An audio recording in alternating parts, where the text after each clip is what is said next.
The simple notion that the $100 that I earn, I need to give $40 to Uncle Sam. But the $100 that I earn in real estate, I can keep all that to myself. Here in Amazon, on paper, right, I earn like 300 or 200K. But out of that, I give 40% away. I would rather earn just like $120,000 in real estate and keep all that to myself by just spending 4 hours in a week.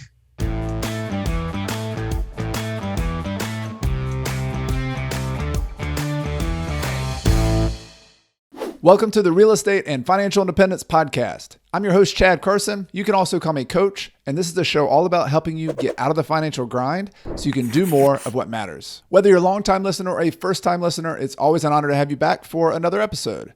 The title of today's episode is 11 Long-Distance Rentals While Working Full-Time in Silicon Valley. This is an interview with Gorden Lopes, and a lot like my interview last week, this is one that's just inspiring to me and I feel like is the best of American stories. This is Gordon's story of actually being born in India and coming to the United States to go to college. His family saved up money, and I'm not going to spoil the whole story, but to help him kind of just make a leap and come here and study. And he studied computer science and eventually got a job working in Silicon Valley. So kind of the epicenter of high salary tech work in California. But he tells his story about how he got a little bit jaded with the pace of life, with the 80-hour work weeks, with the style of work he's having to do, and got interested in financial independence and investing, and in particular real estate. And so this story is all about his journey of investing long distance. He did some house hacking locally. You'll hear all about that, how he was able to reduce his housing cost while living in a high-cost area, but then started investing across the country in Alabama, buying rental properties, and now has up to 11 properties. One of those is a multi-unit property, and he talks all about his process of finding deals, partnering with people on the ground, how do you find deals in a competitive market, how to get the financing, all those nitty-gritty details that I know are very helpful to all of us when you're trying to actually invest, particularly those of you who are long distance. So this is a great interview. I think you'll enjoy it. He's also a funny guy and a Clemson fan. So we connected he went to Clemson University. I did as well. So you'll have to allow us our time of celebrating our Clemson Tigers a little bit and enjoy the rest of the interview. Now, before we get to the interview, it's time for my weekly behind the scenes segment where I share a short snippet of what's going on with me in my real estate investing, finances, or business behind the scenes. This week, I want to talk about something you might not know a lot about unless you've really been in the business a long time, and that is zoning. So zoning, if you're not familiar with it, is the local codes or laws that regulate how land is used. Really, there's lots of things that go into it. But it has to do with density, has to do with setbacks, has to do with type of property, whether you can use a single family property on this land, a duplex, a fourplex, or maybe multifamily property or commercial property. The point I want to make today is just to tell you a story about my own experience with zoning. And there's something going on behind the scenes that I'll eventually be able to share more details with you about. But just the summary of the situation is we own a property, my business partner and I, that has very good zoning underneath it. It has zoning. The units we have on it are not as dense as it could be if it were bulldozed and something else were built on there. So the point is we have a higher density land. The value of our property is actually in the land, and it all has to do with the zoning. So a lesson I learned a while back is that if you start studying the zoning in your local town, you'll find all sorts of hidden opportunities. And what we did was we started looking at the zoning map. And I recommend if you look at your local city, your local county, wherever you're living, if you go type in zoning and codes or just zoning for your city, you'll find the administration department for zoning. And they usually have a zoning map. There's also a list of regulations. And my tip, and this is something I've done for years, is studying that zoning map. Actually, I used to print them out and have them on the walls. And I had a mentor who recommended that you just go through the process of like coloring in the different types of zoning, like with the markers or color pencils. Because as you do that, you're just kind of getting the lay of the land and figuring out, all the high density zoning for residential is in this area, or hey, this is really rare. There's not much of that. I ought to try to buy more of that. And by understanding it and really studying it and figuring out a little bit, it's a lot to learn, but figuring out a little bit about how that works, you can then buy properties in the path of some of the better zoning. So back to my original story, the reason we're able to sell this property for a lot more than what the income value of this property would be. It's a multi-unit property, it's a student rental, but it's being sold for a lot more because of the potential of that property to be built on. And so that's the lesson, that's the takeaway. And just, I will be happy to do other episodes down the road, sharing more of this deal when it becomes public, and I can share more details about it down the road. But also, if you are interested in zoning and understanding development and how that works economically, let me know. Send me an email to podcast@coachcarson.com if that's an interesting subject, or let me know in the comments if you're watching this on YouTube. But for now, the recommendation, the thing I'm doing continually, is studying my zoning, paying attention to the map, print that map out, print your zoning regulations out. And if you want to do even more research, follow along with the local city where you have the city councils, the town councils, the zoning administration. If you go through the agenda for every monthly or bi-monthly meeting, pay attention to what's going on with the zoning in the town. You might see developments, you might see changes in zoning. By you understanding that, you'll be one of the few investors who actually researches it. And I promise you, the big, huge developers, they know the zoning backwards and forwards, or they pay other people to do it. And if you, as a small and mighty investor, can learn that, you'll find all sorts of little nuances within your town that are opportunities where you can make money and buy properties that other people didn't think were as valuable as you figured out they were. So that is my takeaway for the day. Hope that is helpful for you. If you like these behind the scenes segments, I want to invite you to stay in touch with me beyond the podcast by checking out one of the online courses that I offer. Online courses are a way to interact with me and let me help you with your real estate investing. Some courses are available anytime, and others, like my premier course, Real Estate Deal School, is more of a boot camp style course where you and other students go through live with me as I help you step by step in purchasing your next investment property. You can get details on these courses at coachcarson.com/courses. Now let's get started with today's interview. Hey, Gorden, welcome to the podcast. Thank you, Coach Carson. Pleasure is all mine. Super excited to be here. Yeah, those of you who are watching on YouTube are going to already see some of the connection Gorden and I have. He has his Clemson jersey, or his Clemson shirt, and he's got his Clemson hair, like his whole outfit on, and I've got my Clemson helmet in the background. So you'll have to excuse us being two Clemson graduates who are kind of having our moment here. Yeah, and I was almost about to start tailgating, man. Yeah. Like, just get into the game day mood. Yeah. So anyone who's graduated from Clemson University, in addition to having the degree, and Gorden studied computer science, I was a biology major, but we also have like a degree in standing outside and basically grilling out in the open before football games. That's what we do. So. And my first experience is hilarious. Like my first tailgating experience, I started 9:30. I was pissed drunk by 11:30. Yeah. I didn't even watch the game. It was like somebody drove me home. Yeah, that's another part of the tailgate experience. In addition to eating the food, it's an all day party basically. So great to have you on the podcast, and I love to just start with your story because we kind of jumped into the Clemson University part of it, but even before that, you're originally from India, and so I'd love to hear, just tell everybody where you're from, and also kind of what led up to the part of your journey where you came to the United States. Yeah, so I am originally from this city called Bombay. It's one of the biggest cities, suburb of Bombay. And I came in 2007 to US to do my master's in computer science. So growing up, right, we were from like a lower middle income family. I had like two elder brothers. And so education was our means to go be out of the like staying in the middle income, right? Like that was our gateway to a higher income. And so my mom and dad, or like every members in my family, basically instilled that you have to pursue masters. And US, like I had my cousins come to US for studies and do PhD. So that was always my goal and always on my mind to be here to pursue my master's. So I came here in 2007. You came to Clemson. You got into Clemson University, right? That's where we had our common theme. And yeah. And I'm just, and for those, especially those who have not dealt with the process of getting an immigration visa and coming to the US, I just wonder if you could talk a little bit about what that process looks like, so people understand kind of how that works. Yeah, so the coming here to study is slightly easier, but it's still challenging because so what you need to do is you need to give a GRE exam it's kind of like a SAT for masters. And then once you do that, then you need to apply to all the colleges, similar to like what you do for your SATs, all the universities. And then after that, then you have a visa appointment, and then you come on a student visa. So that part, that, and it's nerve wracking because so many students apply to come to the US, right? That they have to be very vigilant. So since Clemson was a great, like a reputed university, that part was kind of pretty easy, because I still remember like in my visa interview, like it's a great football team, and I didn't know that actually, because I got to know more about that once I came to Clemson. But I still remember the visa interviewer said, "Oh, Clemson is a great university and they have a great football team."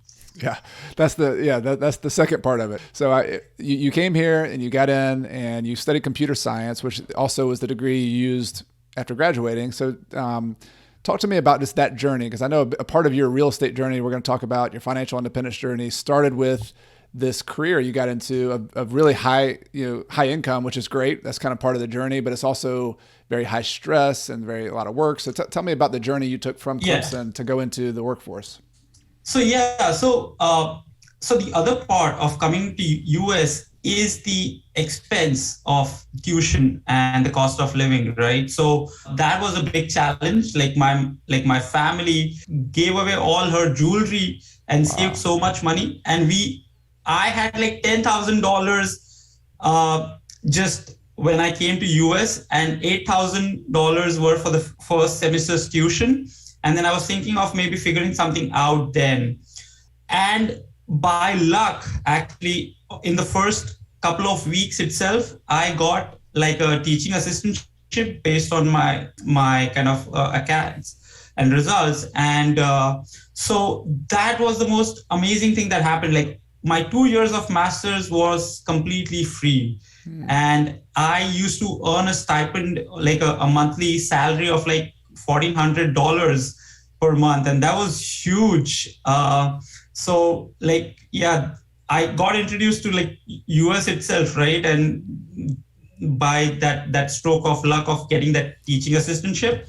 So that kind of was a shot in the arm. So once I finished my master's, I mean, it was a great experience because it was completely different education system where you get to interact more with the teachers and the professors. I did really well, actually. I was almost like a 4-pointer, 3.91 during my master's.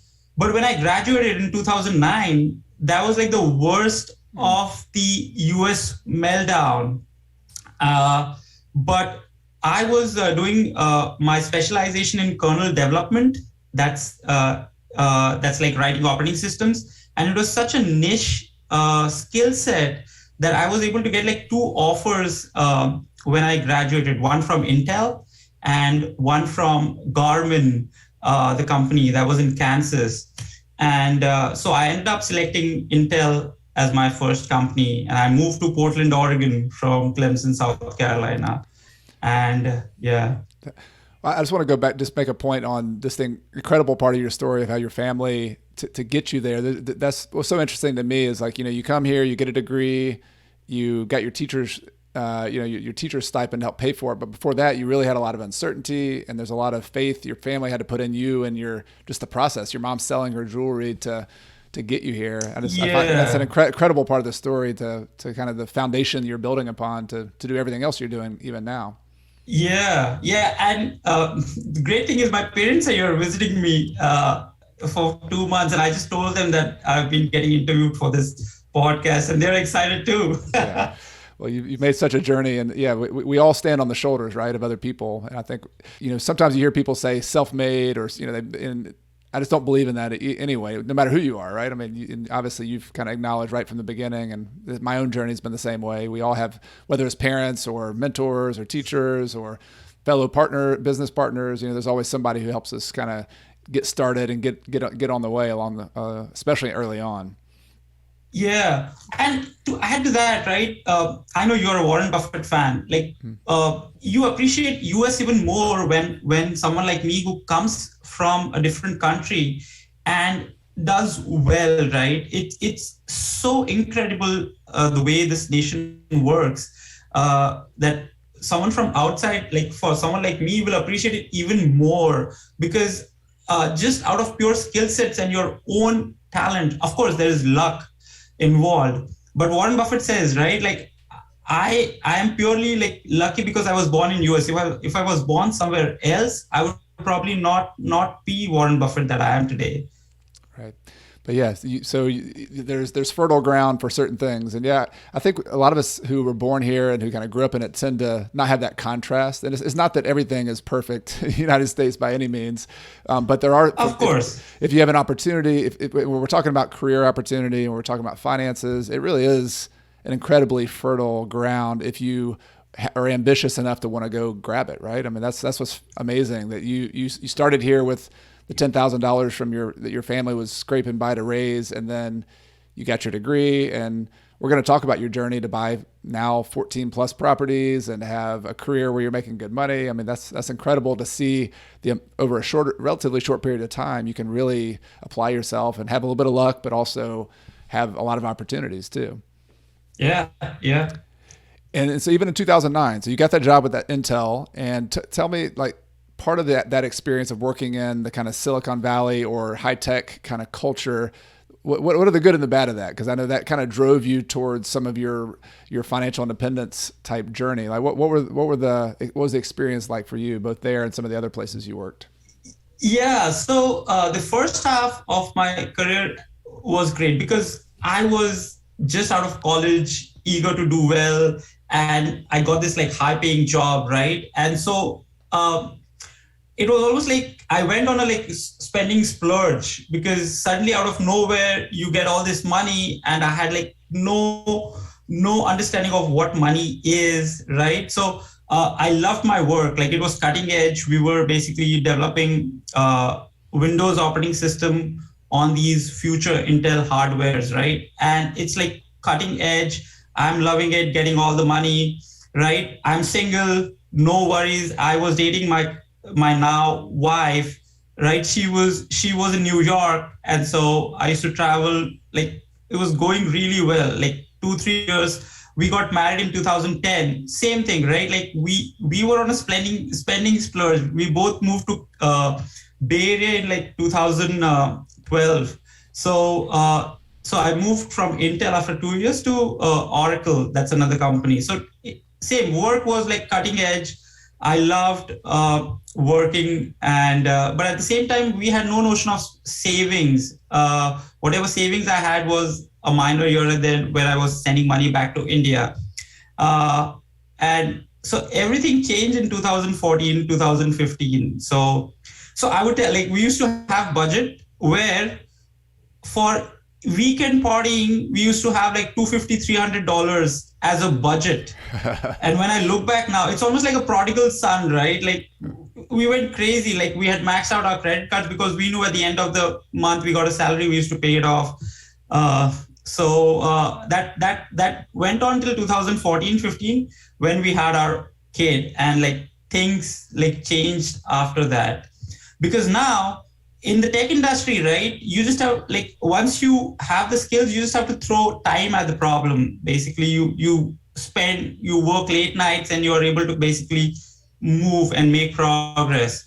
But now with the kid, right, like, the whole thing changed. Like, I couldn't like spend that much time at work, and things started like getting like more pressured after that. That's sort of a different frame of view of the world, you know, when you have children. For those of us who have kids, you know, that definitely, like, is, for me too, that was like the ground shifting moment for me, just perspectives. And so for you, like, was it a different relationship to time, saying, all right, I want to spend more time at home, or I want to spend more time with my kid. I can't contribute that much, therefore I need to make more money somewhere else? Or like, what did that change about your approach to money based on that new place?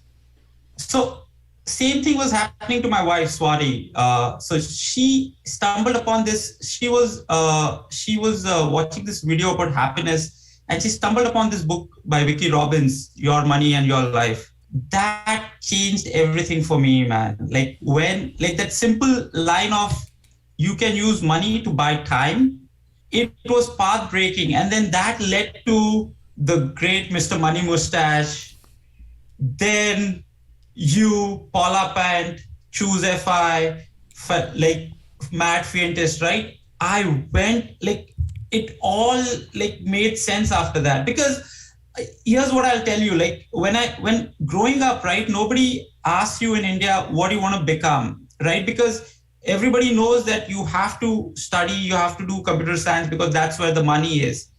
I never sat back and thought what I want to do with my life. Like I was great in sports, I was great in like music, but I just never got that time. But that moment, right, where uh, Mr. Money Mustache told, life is more than like 9 to 5, man. Like we are here on this earth for something bigger and more awesome goals, right? So that's when like I start thinking about like what else can I do, right? Like how else? So we did the whole thing. Like we did the backdoor Roth, we did the travel hacking. Like as I was like a shameless emulator of whatever they said.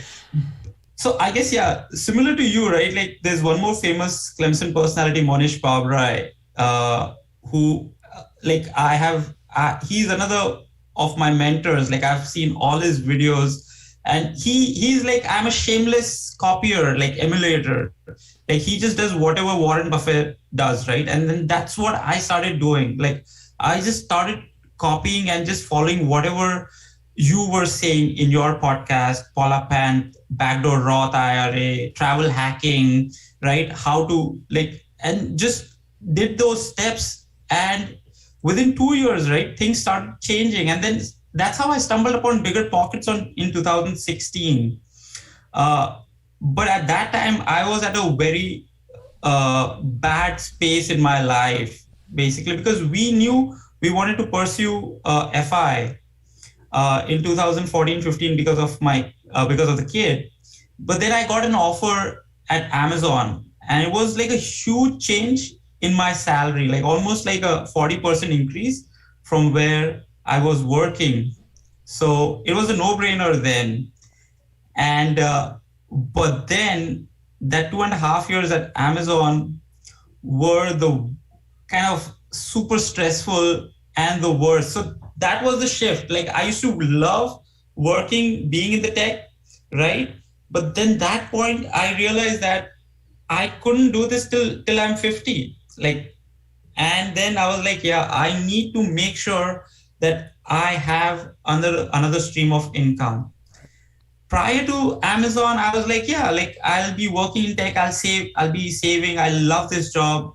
But then I think somebody told, eventually you will have a boss or a company, right? Even if you love, like I used to love working, like coding, that part, right? But then what happens if you have a boss who just try to push you?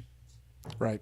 Yeah, you gotta have options, because no matter what you love about your job, things can change, your life can change, you can have a kid. So life happens, right? You need to have options. Yeah, and that led to somehow I stumbled upon Bigger Pockets. And then that was another huge milestone. Like I had like a 1 hour commute where I used to like listen to Bigger Pockets podcast 1.5x. Even like, and then shameless emulator. Like I kept on like building network, like just half an hour calling people who are other investors, emailing folks through Bigger Pockets, and trying to kind of learn as much as I can in 2016, 17. Yeah. Well, a couple of things I just wanted to go back to on your journey, so that, we all have different like turning points for ourselves, but I love how you pinpointed that there was a couple. There was the, having a kid kind of changed your perspective about your time and how you want to spend your time. And then you also started digging in. You went down the rabbit hole of financial independence and Mr. Money Mustache, and just seeing that, okay, there's some other possibilities out there that, yeah, even if I love my job, I can think outside the box. I can do things differently. And I wanted to just point out some of the things you told me before our interview, which I found so interesting. I imagine these were already seeds that were planted earlier in your life, but you told me that you have things that you love to do, like you're into stand-up comedy. You like doing CrossFit and like lifting weights. You play the guitar and ukulele. So you like reading, all sorts of things. Like all of us have our things, right? But were those hobbies that you started thinking like, I could do that? Like I could spend more time on that if I didn't have the time I was spending working 70 hours a week or 80 hours a week or Yeah, whatever you're doing. yeah, right. Like, so the I love telling stories, and I had a lot of them. And then I, whenever I used to meet in like my friend circle, right, grab a couple of beers and like talk and share these stories and get the laughs, right? That was almost a thrill for me. And also, like, then I used to write through this, like these podcasts, right? They used to tell, right, like, write some of the 10 things that made you happy, right? And I used to love these moments where you laugh till your stomach hurts, right? Like, how many of those moments have you had in your life where you laugh so much that you just like your tummy hurts like crazy? And that was one of my goals now, to basically have more of these moments. So, and I don't remember any of my nights where I stayed up late and did coding, right? But I still remember the nights where I like watched stars in Yosemite, right? Like 10 years I've spent countless nights like delivering code, delivering projects, but I don't remember any of them, man. Yeah. And I remember the moment, like in Machu Picchu, right, when after like 4 days hike I reached there, I see that, right? Or these some of more crazy stories. So I knew there's more to life than the 9 to 5. Yeah. And so even the workout, like I was into sports for a long time, but with this hectic job I couldn't. But then I started in 2000 like 13 14, I started CrossFit, and I just somehow like got hooked onto it. And actually that was a savior for me. Like I was almost on the verge of like a mental breakdown at Amazon, but I tell my friends, like, I deadlifted my way out of stress, basically. Yeah. Yeah. Yep. Like, it's true. Like, workout helped me basically keep my sanity. Yeah. Yeah. I think particularly in the online world, I find myself with this online business now doing podcasting and writing blogs, and, I 6 hours I'm in front of a computer, and it's almost like you get detached from your body. Like somebody, and you're like, I just got to get back into my body. I got to go do something physical, whether it's hiking or walking or, for me, pull ups and just push ups and things. I did too much. I did too much of my like power cleans and squats during when I played football at Clemson. So I've kind of left that in my past now, but I do more body weight kind of workout stuff, but I'm the same way. Nice. I gotta do something physical just to reconnect. Nice. So, yeah. Yeah. So thanks for sharing those. And I want to like continue your journey. So you've had some of these realizations, you've made some shifts in your work, which you got more money, but you're like stressed about it and not as happy about it. What were some of the specific things you did financially, you and your wife did, that started moving you towards the place where you're having incrementally more freedom, more flexibility? Like, what were some of those first things you did? First thing is having a budget, right? Like, and then making sure tracking each of your spendings just in Excel, right? Like, that's what we did. And then the backdoor Roth, right? The mega backdoor Roth, actually. My wife's company allowed that. My company didn't. So we made sure that she contributed. So with that, right, she could almost contribute 55,000 per year through her 401k and Roth. So we started doing that.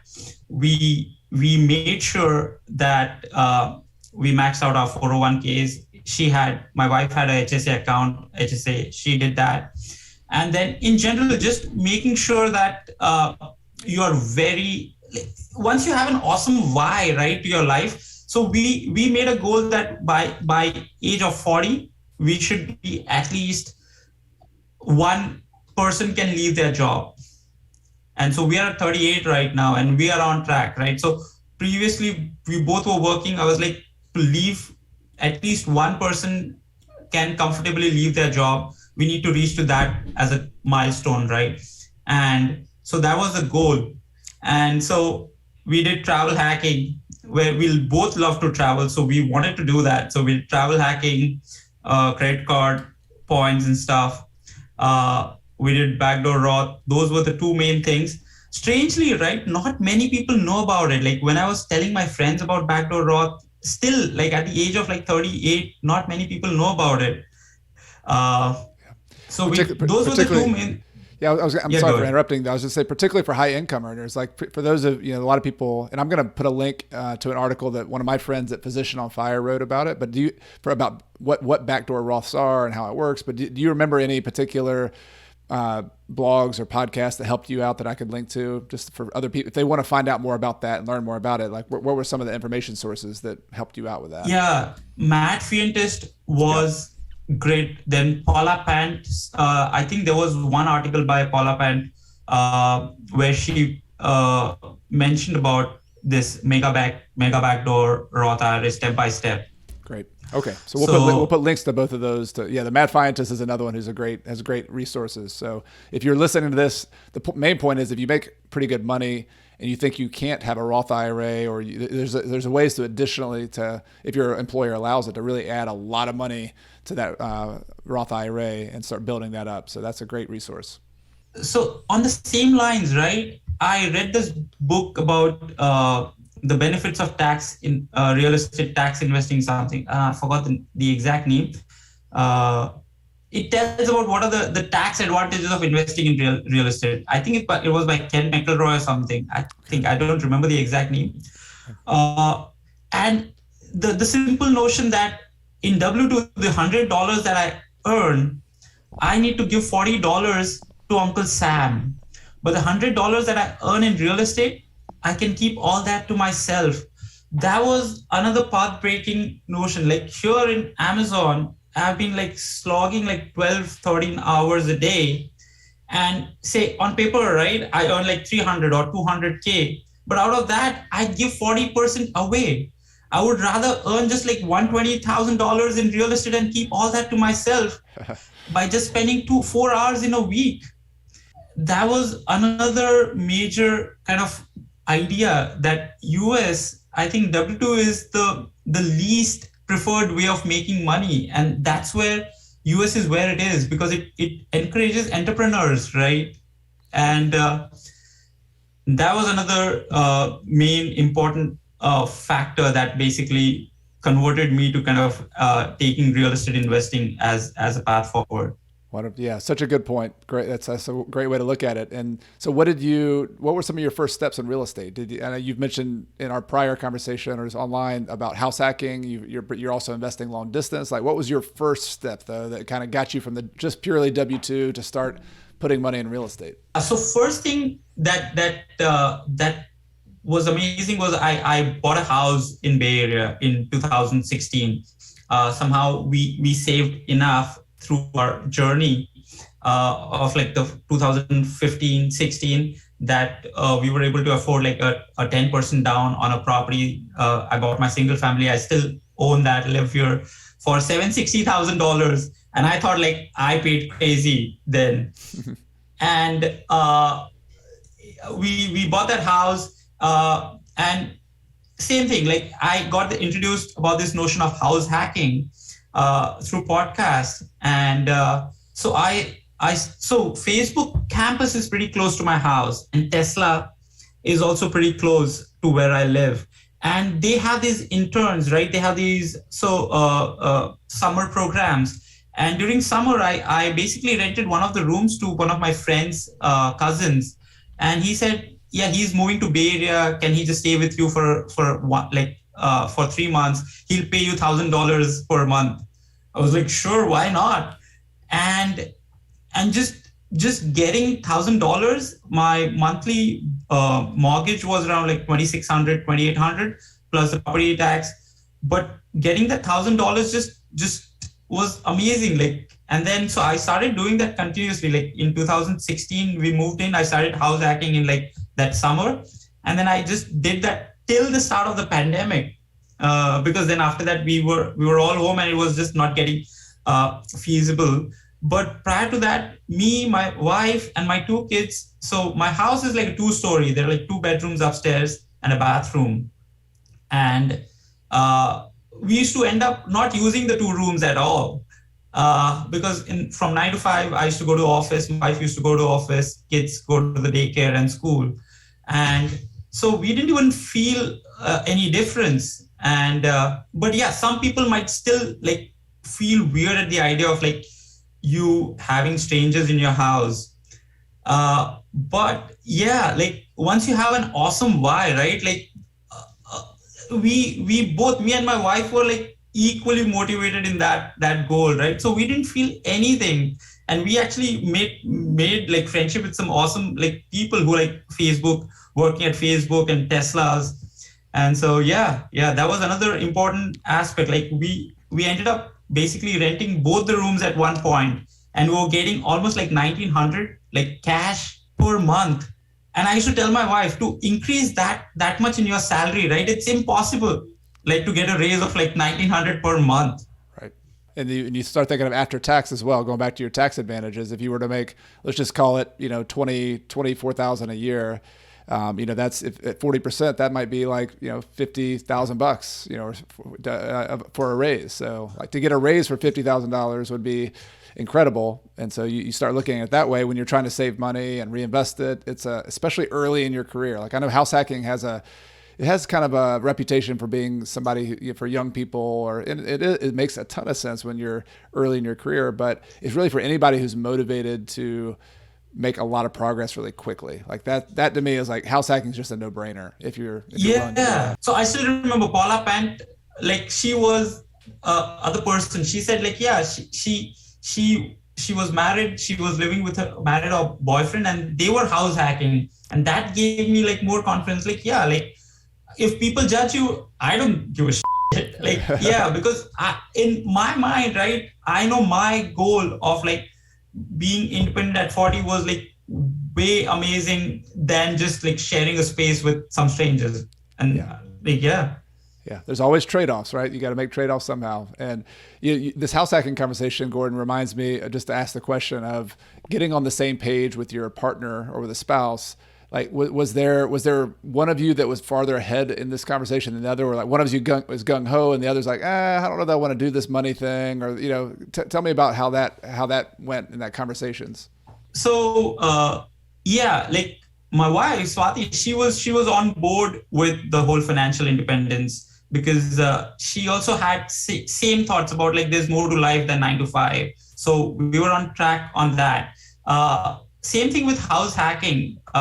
She was like, yeah, fine. But the real estate part, right? Because I was commuting an hour and I was listening to these new ideas every day, right? And then real estate got through. And then I came home, I was like, yeah, I'm thinking of investing in real estate.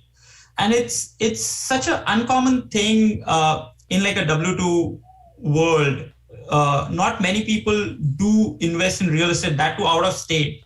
And so that's initially she was a little skeptical, but the way I tried to convince her is that I was just trying to buy a property, say for like 120K. My initial investment might be like just 25 to 30K. Worst case, I might lose like $5,000. If it doesn't work out, I'll just sell the house and might make a loss. So the upside is huge. Same thing, right? Like mispriced bets. Like I try to convince her that we are taking a bet here. If it works, there's a huge upside. If it doesn't, I might lose a little. And so, I tried. She was still skeptical, but the day my first property rented for $950 a month, I think that's where she came on board. Like she got super excited. I can talk more about that, but yeah.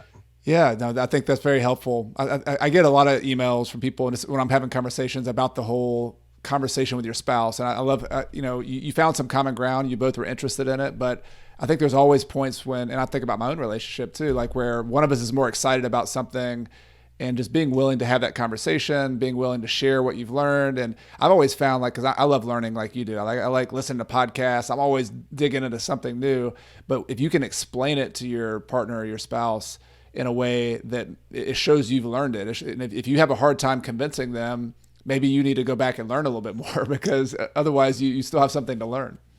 Yeah, I think that is the hidden aspect, right? Like you have to have your spouse on board. Like it just makes it so much easier.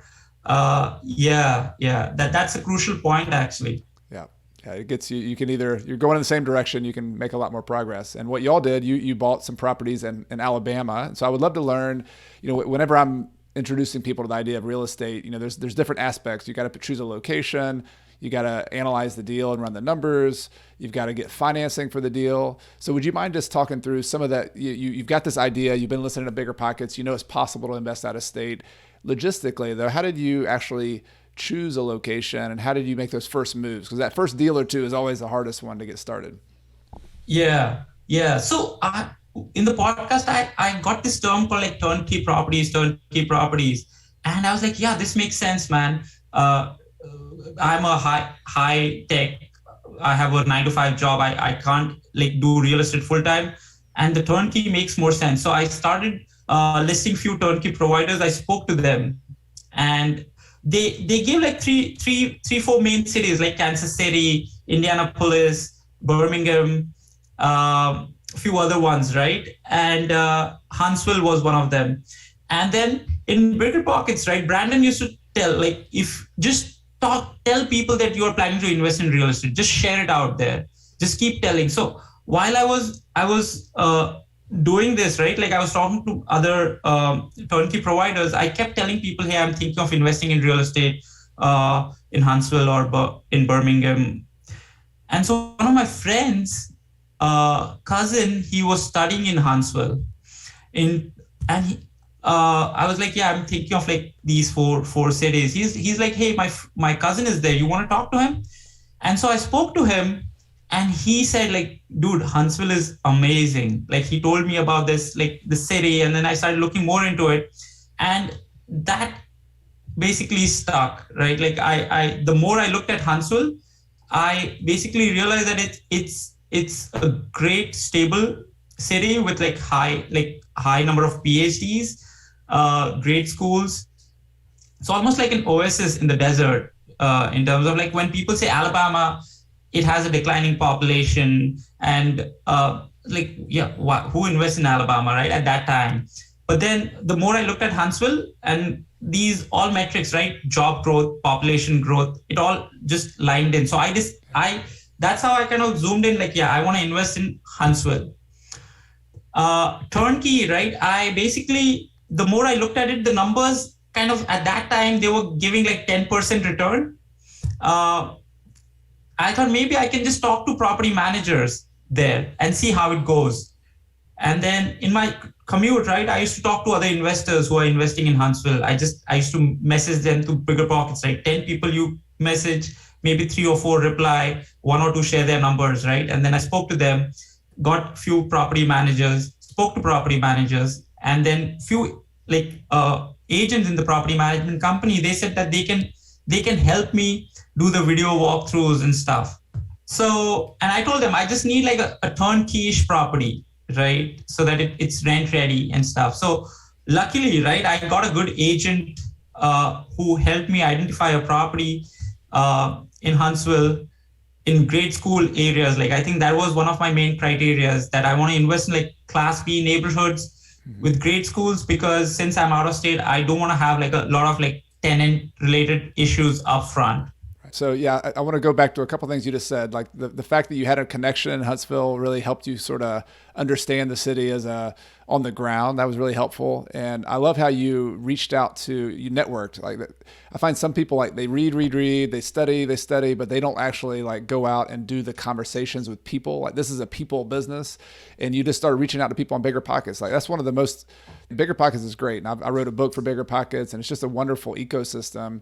And one of the best, most advantageous parts of it is the community. Like the fact that you can reach out to agents, property managers, other investors. People are transparent for the most part. They'll share what they're doing. And so if I heard you right, you were just calling up investors or messaging investors and then just talking to them about, hey, how's Huntsville? Like, do you invest there? Like, what are your numbers? Like, so were you validated? You're basically validating your thesis that Huntsville is a good place to invest by talking to people who actually had properties on the ground. Is that accurate? Yeah.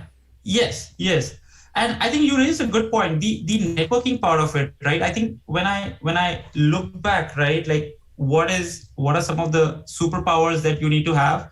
I think my ability to just call random people and just talk, right? Yeah. I think the stand-up comedy bit, right, helps me with that, of like just not being afraid, right? Just if somebody just talk back to you or something, right? I'm not flustered, kind of thing. So and my wife was like, it's not easy. Like I was just talking the other day, I was like, why aren't many people doing what we are doing, or what, like, it's just makes so much sense.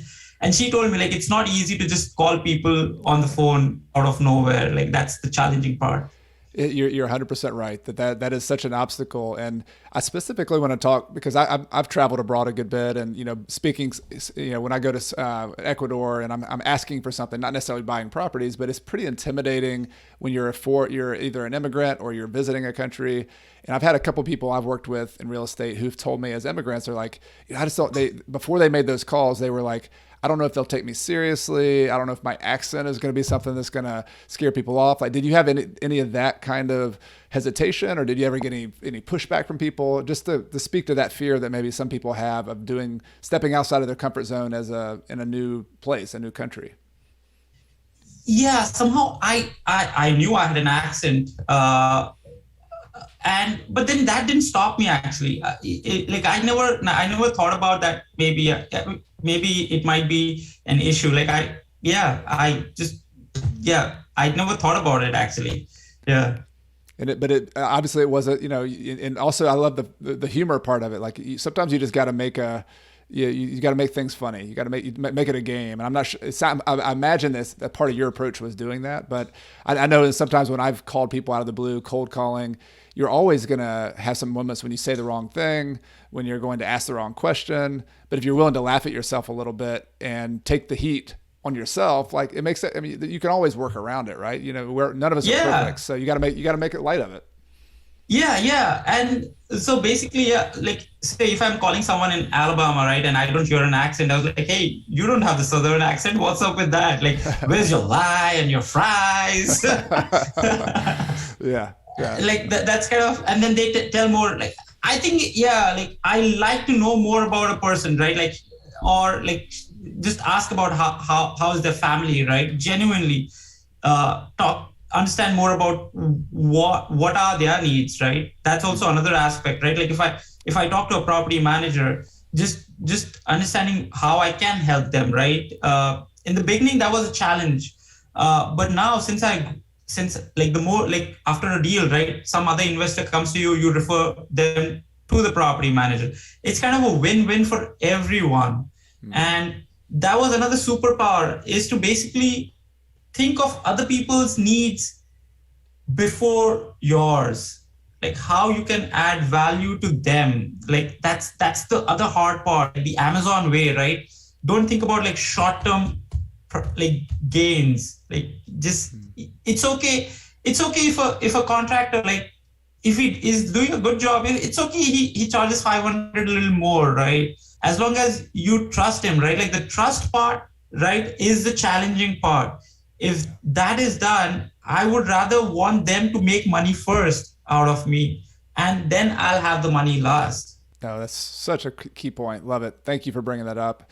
And so I want to, like, going back to full circle here. You've used your superpower of just calling up people out of the blue. You figured out a location. You start off looking at turnkey, which means properties that are already kind of produced and rented and they're already full.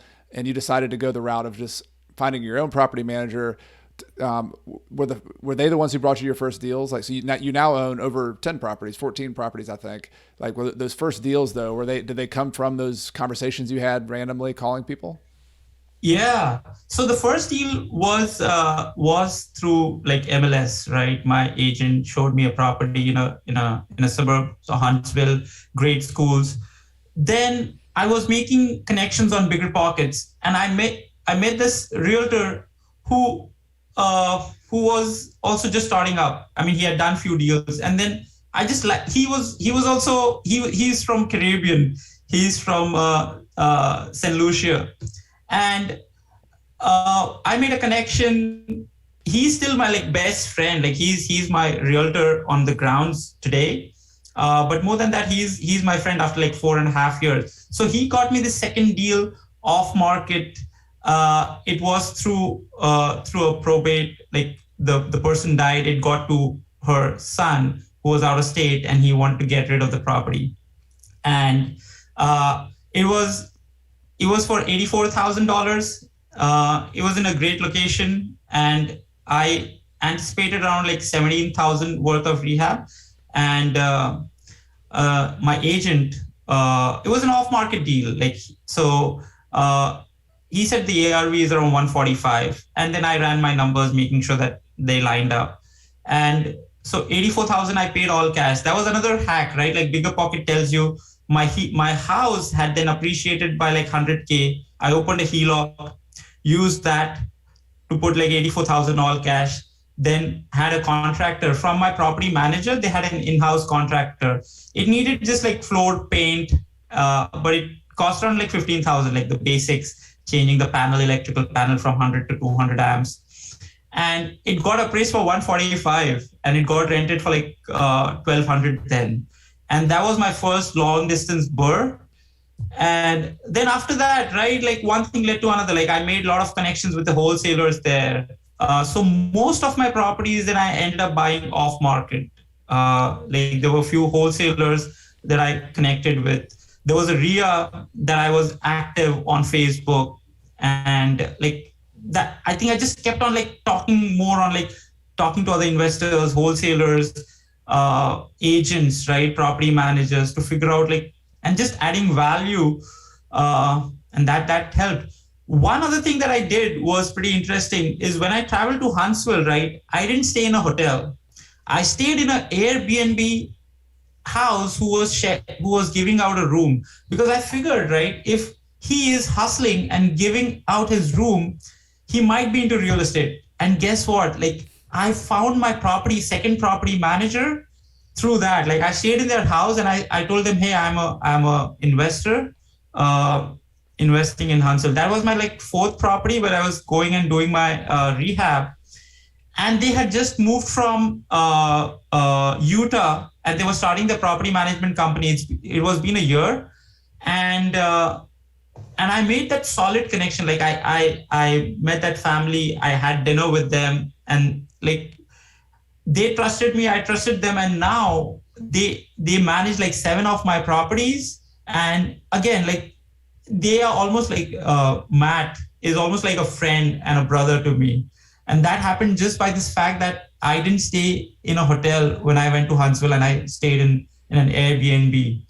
I love that story. And I mean, it's worth repeating. You've said it once and I've said it, but real estate, we often think first and foremost it's a game of like buying the sticks and the bricks, the houses, and it's a game of the financing and getting the money, which it definitely is, right? But my experience has been exactly the same as yours, Gorden. Like the big leaps I've made as a real estate investor have been when I put myself out there with people and I make connections with people. And it often is uncomfortable. Those of you who are listening to this who are introverts and you're like, oh man, I don't know that I can say that to somebody. I don't know that I can put myself out there. I felt like I was more on the introverted side of things when I first started too. But every single time I put myself out there, was when I made progress. And I think you're such a perfect demonstration of that, Gorden, how you're, from the cold calls you made to the, listening to, reaching out to people on Bigger Pockets to staying in the Airbnb and the extra bedroom. I mean, those are such great examples of the direct connection between putting yourself out there, making a connection with a person, and then the offshoot of that is you have a friendship and you have a connection and a relationship and a trust, which is huge. And then the results come after that. It's like the relationship first, the results second. Yeah. Unfortunately, yeah, I feel bad for the introverts, right? Like as I said, like it's easy for me to just be out of my comfort zone and like talk to people. But I understand that for like introverts, that might be difficult. But like these relationships, right? I'll tell you an example, like what happened now. A deal that I closed, I got this deal through a wholesaler, and he said the owner is out of state and that there's a tenant who has not paid for a year. The wholesaler said, I got it for 110. I want 7,000 for assignment. It's 117. The ARV would be 200. We don't know anything. Neither the wholesaler has done any communication with the tenant. So I was like, okay, let me talk to my property manager. I called my property manager, right? Like I said, hey Matt, we have this house. Would you mind just going talk to the tenant there? Now, like property managers wouldn't do this normally, right? But like I have had this friendship with him. He's like, sure.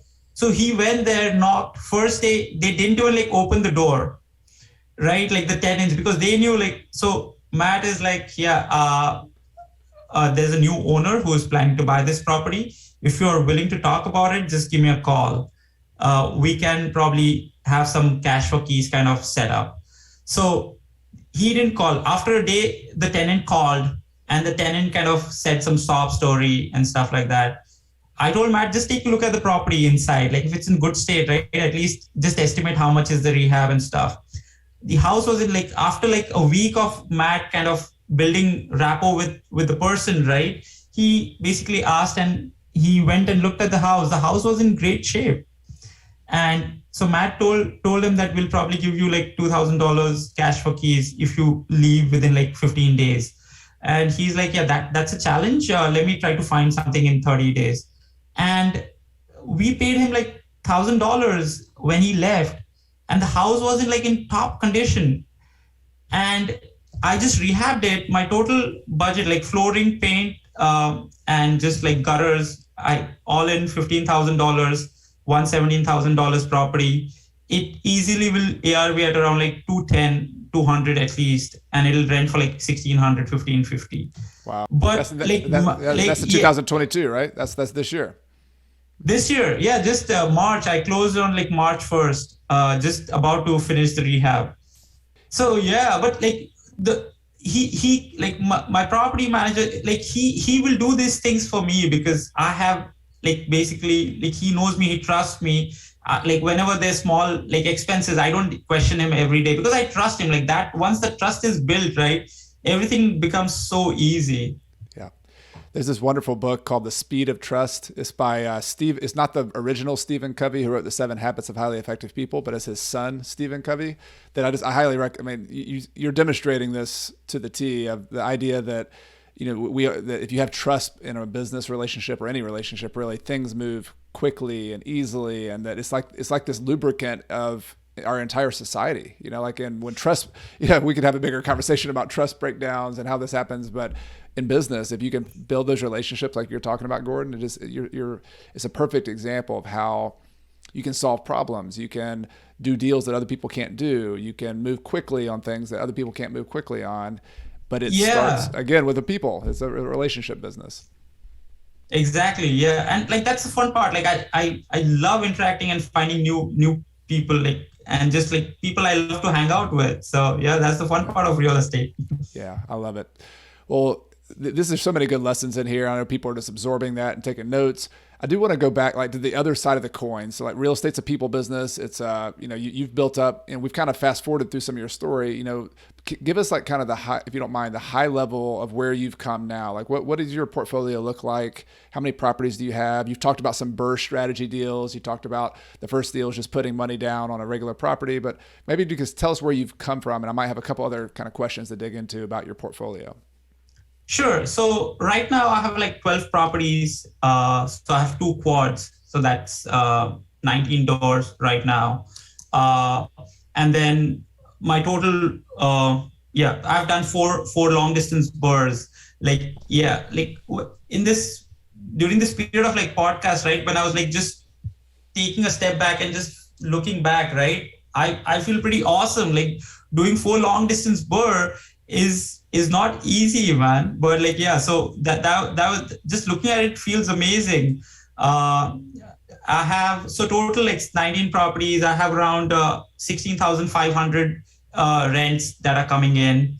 I have 1 property 2 properties. The one that I just rehabbed, the tenant that's not rented yet, and there's another one that I closed and there was an eviction going on that's not rented. So I might go to like 20,000 per month, hopefully in the next 3-4 months, if everything falls in place. And then my total monthly mortgage, insurance, taxes, everything, expenses comes around like 9,000, 10,000 ballpark, right? And then setting aside for like any capex is around 2,000, 2,500. So I most like cash flow, right? I kind of say roughly I can say $5,000 per month is cash flow. But then I keep on rolling things so quickly, right? That someday you don't see $5,000 cash flow, like because there's new deals coming in. But yeah, roughly you can say that's That's $5,000 of cash flow. Well, just congratulations on the progress you've made. First, I just want to give you a public pat on the back. I mean, that's just incredible what you've done in that period of time. And I want to go back. Some people might be listening to this for the first time and hearing some of these terms, like the BRRRR strategy. Can you explain what that stands for those who haven't listened to a bunch of podcasts, just so they understand what that is and how that helped you to sort of build up the portfolio you're building now? Yeah, I think basically BRRRR is buy, refinance, buy, rehab, rent, and refinance and repeat. So that's the term through Bigger Pockets, right? I'm sure you had done way before the term was coined. But that's so one example is I my first BRRRR, I bought this property all cash down, all cash because the seller is in a need for a quick cash. So I was able to close that house in a week. I paid $84,000. I knew the property will appraise after rehab for 145, 150. So what I did was I did put like $15,000 in rehab. So I'm all in roughly 100,000. And then the property is rehab. It got rented for 1,200 per month. Now I go to a bank and the bank says that, okay, I'll pay you 75% of the appraised value as a cash out refinance. So the property appraises for 150, 75% of 150 comes around like say 95 or whatever that number is, or 100. And then you take $100,000 out. So I put in 100, I got back 100. But then now I have a property that is 1,200. Your mortgage, everything might be around like 750, 800 with expenses, all that might be 900.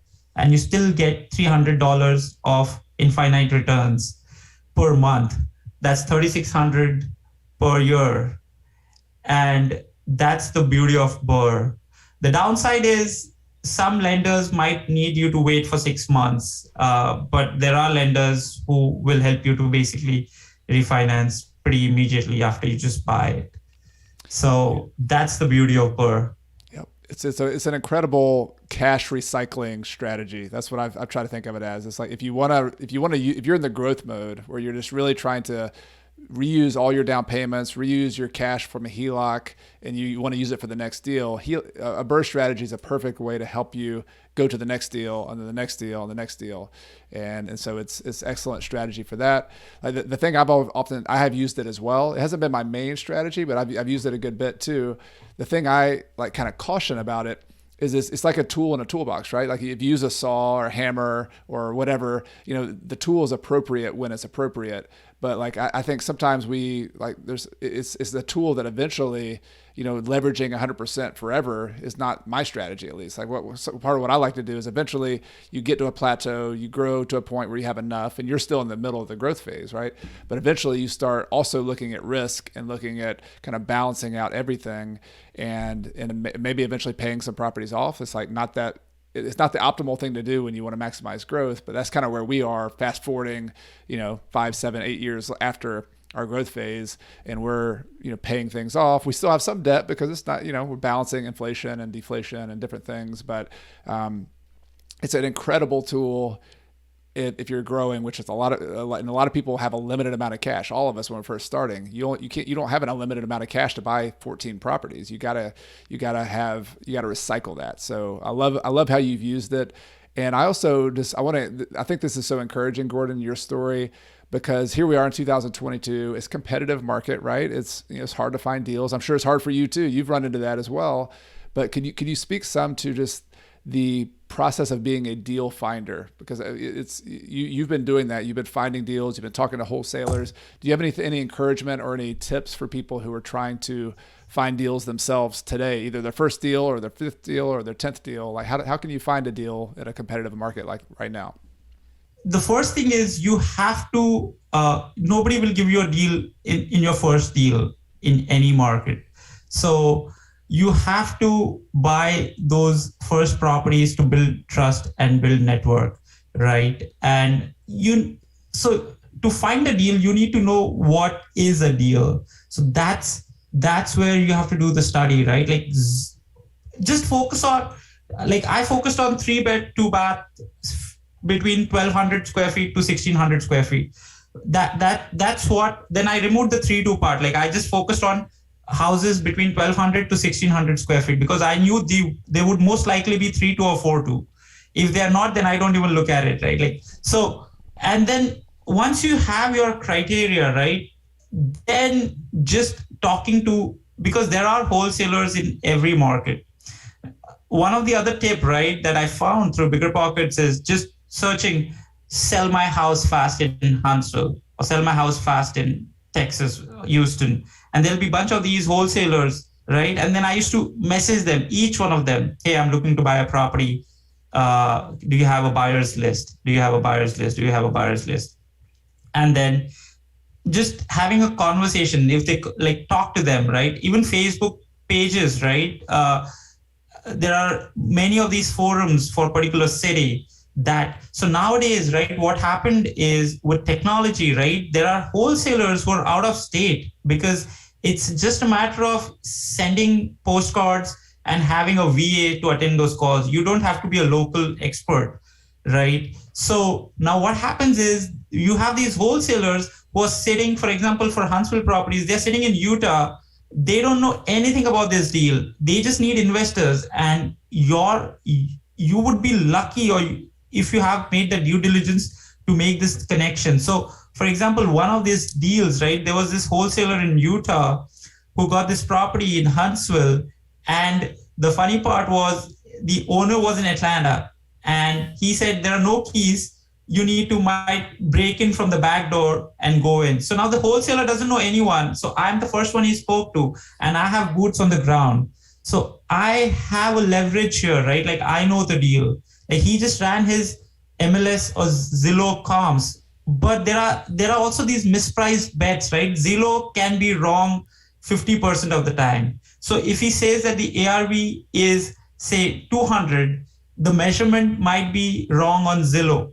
And that has happened many times with me. Like there are so many of these mispriced bets that these out of state wholesalers don't know. So now there are many of these wholesalers that are active on Facebook or Google, and you just have to basically network with them.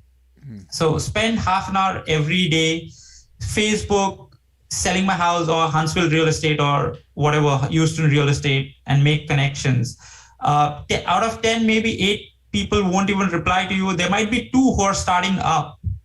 That's another important aspect, right, about real estate. Like to find people who are on their way up with you, right? Someone who has already made, who have already had like 20 deals will not work with you.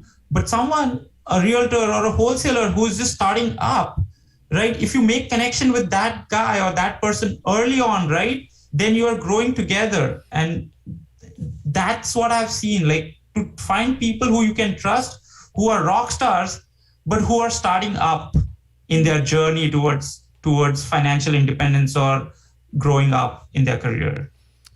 Such good advice. I hope people are taking notes, because I'm just nodding my head over and over again saying this is, just one thing after another, particularly that last one. Just finding somebody who is in the same place of your career as you are. Like if you find the person who already has 50 properties, and it's kind of, sometimes you get ambitiously lazy as opposed to the property manager who's just starting and growing. That's excellent advice. And so I want to wrap things back up. You've made a lot of progress from the time you started, and I want to go just back to the beginning of our conversation today. You came over, you got your student visa. You're going to Clemson University, go Tigers, and watching football games and going tailgating. And I just want to encourage people to take seriously stories like Gordon's. It hasn't been easy. You've had a lot of work into this, but this is an amazing opportunity. Even if you watch the news, you might think, oh, this is a tough market to get into. You can't get started in real estate.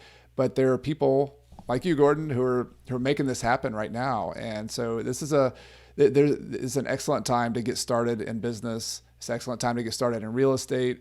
There's challenges, but if I was hoping you could just give maybe some final tips. It could be real estate related. It could just be financial related, for particularly for those people who are early in their journey. Maybe they just started listening to podcasts. They're talking to their spouse about this and saying, "Hey, I think we need to do this." What tips of encouragement would you give them kind of at that point, pretty early in their journey towards financial independence? So where I am right now, I would say it is an amazing place to be at. So it's totally worth the struggle, if that is. They would like my advice is to just keep taking actions, like keep networking or like whatever that be, right? Like making sure once you have a stronger why. So that's the first thing. Define your why you're doing this. If it's worth it, then everybody will find ways to basically hustle through it. And I knew that I didn't want to do the tech job because I've seen the worst in my life, right? So I knew I had to basically find another stream, and that it was not easy, right? There were tough times. There will be tough times. Nothing can come easy. There will be challenges. I've had like issues where there were like a lawsuit scare and stuff like that, right? And there were issues with deals, the house was shitty, or there might be some struggles. But if you have a stronger why and a spouse or a partner who is on board with it, it's a journey. It'll like you'll when you look back right now in the last 5 years or 6 years, we fondly remember like the times when we like were scared doing our first deal, about to back out, and the agent basically calmed our nerves, and we were laughing at that point now. So it's yeah, life needs to have these stories. So I would say go like to the all new couples or new people who want to pursue FI.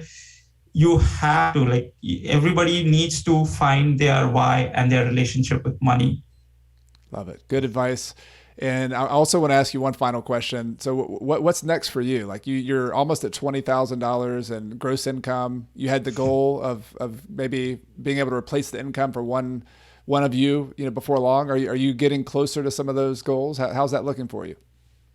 So yeah, so right now, right, I think like so when I started, like $5,000 per month was my first, like I need to have that cash flow $5,000, but it's such a varying term. So now, right, like my next goal is to reaching the 20,000 and then scaling out to a different market.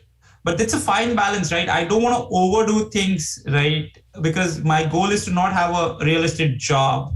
My goal is to have, so I need to not scale fast, take your own time. So I'm thinking of like expanding to another market, either be NC or Florida. So that's the next goal, and yeah, just try to find deals and network as much as I can. Well, you know people in South Carolina as well, so be sure to come down to the upstate. I know, right? Like Greenville has been like topping the charts of like the upcoming real estate top 5 cities. So yeah. Yeah, there's opportunity. I mean, and one of the things I'm finding is you go to these main cities, like Huntsville's a kind of a core city, Montgomery, Atlanta's a huge city, Charlotte, but then in Greenville, South Carolina, but then you find these little metro areas, like these little small cities outside of the city, like Easley, South Carolina, Seneca, South Carolina. You'll find these little 20,000, 15,000 person towns that are still in the gravity of the bigger place. People commute to work there, but they're a little bit off the radar of the main city. And so those are my favorite places, like little small urban. There's a term that I've read in a book called suburban, like the suburban, but they have little urban pockets, an old downtown or something. And so yeah, there's opportunities everywhere, and it'll be fun to see where I'm going to follow your journey and see where you go next. And definitely, if you come back to South Carolina or Clemson, definitely hit me up and we can go out to Max Drive-In and get a cheeseburger or hang out and look at some Clemson real estate. Sounds good, Coach Carson. It was pleasure. Big fan. I'm so happy. I'm like, yeah, goosebumps, excited to just talk to you. Yeah, well, likewise. This has been a lot of fun for me, and I didn't ask you earlier, but if you want to hand off to give anybody where they can stay in touch with you, I know people are going to listen to this and be very impressed. So, do you have a website or a Facebook page or anything like that?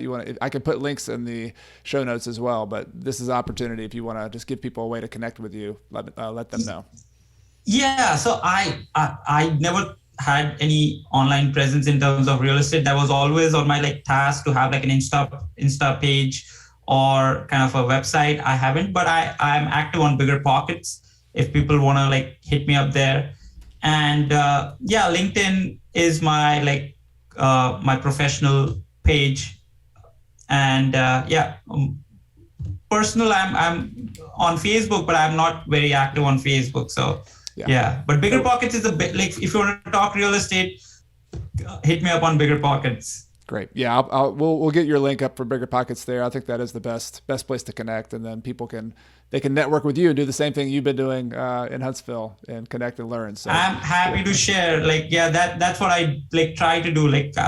Just give folks who are eager and want to just share whatever I've learned in my small 5 years of my real estate journey, and share as much as I can. Yeah, well, you've been very inspiring, Gorden. Really, congratulations on what you've done so far. And I know you've got even more big things in store. So just really appreciate your time. Thanks for sharing. And I look forward to staying in touch. Thanks, thanks, Coach Carson. Talk to you soon. Talk to you soon, Gorden. Bye. I hope you enjoyed this interview with Gorden Lopes and found it as fun and as practical as I did. If you did like it, please join me again next Monday. I have another fantastic interview lined up, this time with someone who's able to retire in 2 years. Yes, I said that number, 2 years, by aggressively buying cash flow rental properties. So she had a particular niche of types of properties she bought, and she went all in on that and was able to not have to work a job anymore in her 20s. So whatever age you are, though, this is a fantastic approach to real estate investing. A little different mindset. There's different perspectives in real estate on cash flow versus wealth building and somewhere in between. And we have a great conversation about that and her particular story. So please join me again next Monday. If you like the show, I'd like to invite you to subscribe to my free email newsletter at coachcarson.com/REI toolkit. In addition to weekly updates, articles, and behind-the-scenes tips from me, my email newsletter subscribers get my real estate investing toolkit, which includes a property closing checklist that I actually use when I buy properties, a real estate deal worksheet, a tenant screening criteria checklist, and other spreadsheets and goodies that will help you on your journey to financial independence using real estate. You can get it all for free at coachcarson.com/REI toolkit. I also want to take this time to thank some people behind the scenes who make this podcast possible each and every week. This includes my podcast editor extraordinaire, Michael Wynn, my amazing virtual assistant, Megan Thompson, my wife, Carrie, who helps me behind the scenes and is my partner here at Coach Carson. And of course, thank you to all of you, the listeners of this show who make everything possible. This show exists for you. It exists because of you. And I really appreciate you being here for another episode. Everything I've shared with you in this episode has been for general education purposes. I have not considered your specific situation or risks. Before buying your own investments, be sure to consult a financial, real estate, and/or a legal professional. Until next time, I'm Chad Carson. You can also call me Coach, and this is a show all about helping you get out of the financial grind so you can do more of what matters. See you next time.